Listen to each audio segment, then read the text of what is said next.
네, 미국 증시가 비교적 큰 폭의 제대로 된 조정을 받은 하루였습니다. 글쎄요, 그동안 미국 증시와 우리의 이 디커플링 혹은 역동조화를 생각한다면은 미국이 오를 때 우리가 내렸던 것처럼 오늘 미국이 내렸으니까 우리가 오를 것이라고 단순하게 대입이 가능할까요? 여기에 대해서 미국 시장의 마감 브리핑을 통해서 힌트를 얻어보겠고요. 다음에 유럽에서 어떤 지금 파열음이 나고 있는지 자세하게 한번 체크를 해보겠습니다. 마지막으로 계속되는 이 북한 핵실험 엄포, 여기다가 중일 갈등, 여러 가지 지금 동아시아 국제 정세에 대해서 과연 이 시장에 대입할 요소는 무엇인지 살펴보고요. 마지막으로 오늘 국내 증시 외국인 동향까지 예측을 해보기로 하죠. 먼저 미국 증시 마감 브리핑 내용부터 보시겠습니다. 사실 지난 금요일 미국 시장 급등은요, 그동안 FOMC라든가 고용지표 같은 이 불확실성에 대비한 공매도의 쇼커버링, 즉 환매수 따른 것이었다면 오늘 미증시는 제대로 된, 그러니까 차익 실현을 위한 진짜 현물 매도로 인한 그런 조정이 나타났다고 말씀을 드립니다. 그동안 한 달을 내리 우상향으로만 달려왔으니까 그 피로감은 충분히 이해할 만하죠. 근데 여기에는 아주 타임리, 우리말로 시의적절한 이 모멘텀을 제공한 그런 재료가 등장을 했습니다. 바로 유로존 위기 재발 가능성이라는 아주 해묵은 악재 중의 단골 손님인데요. 어쨌든 미증시 S&P 500 10개 구성업종 모두가 하락을 했고, 이 가운데서 특히 금융, 제조, 원자재 등 경기 민감주들과 기술업종의 낙폭이 컸다라고 정리를 합니다. 반면에 공포지수라고 불리우는 VIX 지수는 하루 만에 13.7% 급등하면서 유로존 위기 가능성은 진짜 명불허전. 언제 나오든 간에 여전히 시장에서 그 파급력을 실감케 했다는 설명이 나와 있습니다. 한동안 잠잠하다가 어디서 또 이런 얘기가 날라왔나요? 유럽 관련 언론 한번 보시죠. 주범은 바로 스페인과 이탈리아가 되겠습니다. 투심이 급랭했다고 제목에 전하고 있고요. 사실은 지난 주말부터 좀 진동이 감지되기는 했습니다. 독일 사회당에서 갑자기 구제자금 지급을 앞둔 키프로스에 대해서 노 페인 노 게인, 그러니까 먼저 세제 감면 제도를 전면 백지화해야 구제자금을 지급받을 수 있을 것이라고 강경론이 나오면서 유로존의 긴장이 고조되기 시작을 했고요. 오늘은 사진에 보시는 스페인의 현직 총리 마리아노 라호이의 정치자금 스캔들이 터졌고, 지난번에 낙마한 이탈리아의 전 총리 베를루스코니가 또 갑자기 자기가 만약에 재당선이 되면은 이번에 이탈리아 정부의 긴축 노선을 버리고 대신에 세제 혜택을 강화해서 이탈리아 경제를 살려보겠다라는 공약을 제시하면서 한때 유로존의 화약고라고 불렸던 이 스페인과 이탈리아 두 나라의 국채 금리는 급등, 국채 가격은 급락했습니다. 이 소식에 따라서 영푸독 3대 지수는 물론이고 유로존 각국 증시도 마이너스 2에서 4%가량 급락을 했고요. 미국 증시도 개장하자마자 이 같은 이 악재를 그대로 반영하기 시작했는데, 바로 원인은 앞에서 말씀드린 유로존 위기 재발 가능성, 어떻게 보면 차익 실현에 아주 좋은 핑계가 됐다고 하고요. 월가 역시 하루 종일 매도 우위 속에서 3대 지수 모두 1% 넘는 낙폭을 기록하면서 장을 마감했다는 설명입니다. 그래서 요 밑에 이 파란색 수치 올라갔다 내려갔다 하는 거 보면 미국 증시 3대 지수 모두 낙폭이 1% 넘게 크게 조정을 받았다는 게 보여지시고요. 여기 보이시죠? 그리고 특히 나스닥 지수의 낙폭이 제일 컸다, 기술업종의 하락폭이 컸다, 이렇게 보시면 되겠습니다. 오늘 시황 어떻게 보면 되는지 미국 현지 전문가 의견 들어보시죠. CMC 마켓인데요. 투자자들은 다시금 스페인과 이탈리아의 정치적 불확실성에 우려하고 있으며, 이 내막에는 현재 두 나라가 추진 중인 긴축에 제동이 걸릴 수 있다는 이 점이 들어있다.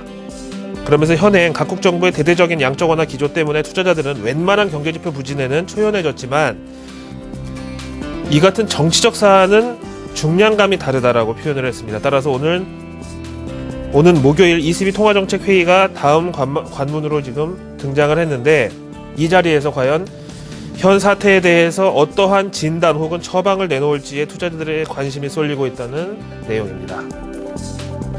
목요일날 ECB 통화정책회의 잠깐 잊고 있었는데 여기를 주목해 봐야 되겠네요. 시장에서의 반응을 한번 살펴보시겠습니다. 스페인과 이탈리아 국채금리가 급등을 했다고요? 한번 확인해 보실까요? 특히 스페인이 좀 더 리스크에 민감하잖아요. 사실 유로존의 위험 표시계라고 좋지 않은 별명이 붙었던 스페인 10년 만기 국채금리 지금 보시는데 하루 만에 4.42%가 상승을 했고요. 사실 스페인 10년 만기 국채 금리는 이론적으로는 공포지수와 마찬가지로 우리나라 코스피 지수와 이렇게 역동조화가 맞긴 합니다만은 최근에는 좀 다른 변수가 있었죠. 바로 환율이었는데요. 그래서 우리나라 원화처럼 유로화도 엔화와 달러화의 약세 기조 때문에 최근 상대적인 강세를 나타내면서 유로화 가치하고 스페인 금리는 역동조화를 나타냈습니다. 그래서 이렇게 단기간으로 보시면은요, 스페인 국채금리와 우리나라 코스피 지수는 뭔가 좀 어색한 동행 추세가 나타났습니다. 따라서 오늘 스페인 국채금리 급등은 유로화 약세와 달러 강세 그리고 엔화 강세 요인으로 해석할 때 적어도 우리나라 달러원 환율에는 일시적이나마 좀 상승 요인이 될 수 있지 않겠느냐. 그래서 우리나라 환율에 따라서 그동안 주가 낙폭이 컸던 업종에는 일부나마 좀 도움이 될 수 있지 않을까 이렇게 기대를 해보겠는데, 조금 더 내용을 좀 보면서 결론을 지어 보시자고요.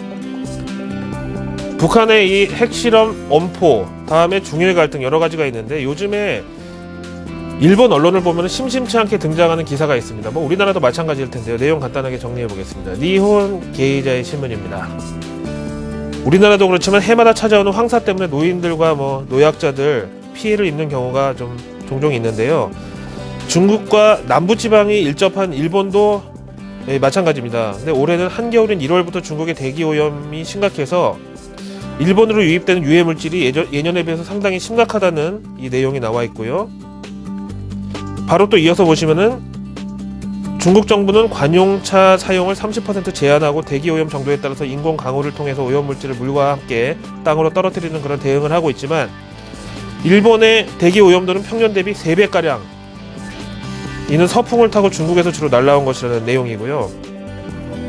사실 지금 안 그래도 일본과 중국이 사이도 안 좋은데 이런 대기 오염 문제 가지고 또 탄소 배출권을 뭐 어떻게 해라, 뭐 외교 문제로 비화된다면 골치 아픈 상황이 될 수도 있습니다. 하지만 우리는 또 이걸 시장 관점으로 본다면 이런 중국의 대기 오염이 좀 심각하다는 차원에서 황사 혹은 뭐 중국 대기 오염 관련주가 무엇이 있는지 한번 또 관심을 가져볼 필요가 있겠죠.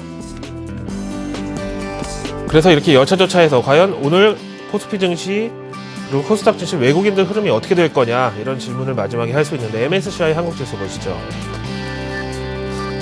참 그동안 앞에서도 말씀드린 대로 우리 증시 미국과 디커플링이 나타났었는데, 미국 오를 때는 반대로 내려버리고, 또 근데 오늘 같은 날 상대적인 미국 증시 조정에 반대로 또 우리가 올려줬으면 좋겠는데, 현실은 또 미국 오를 때 혼자 뒤처지고, 그러다 미국 조정받을 땐 또 같이 조정받고 이럴까봐 좀 걱정이 됩니다. 그러지 않아도 MSCI 한국지수를 보면 약간 그럴 양상이 좀 나타나고 있는데요. 유로존 위기 재발의를 하는 이런 이 악재에 대해서는 우리나라도 자유로울 수 없는 지금 상황이고요. 외국인들 한때 매도세가 좀 진정이 됐지만 오늘 정도 또 한번 한국 주식에 매도 공세를 펼칠 가능성이 있다. 하지만 환율은 어제 급락한 것에 대해서 조금 되돌릴 여지가 있기 때문에 좀 여러 가지 좀 요소를 대입해야 된다는 좀 복잡한 날이 되겠습니다. 어쨌든 대외 환경은 이렇게 좀 날씨가 좀 좋지 못하다. 여기까지는 정리를 해드리겠습니다. 글로벌 마켓 나우였습니다.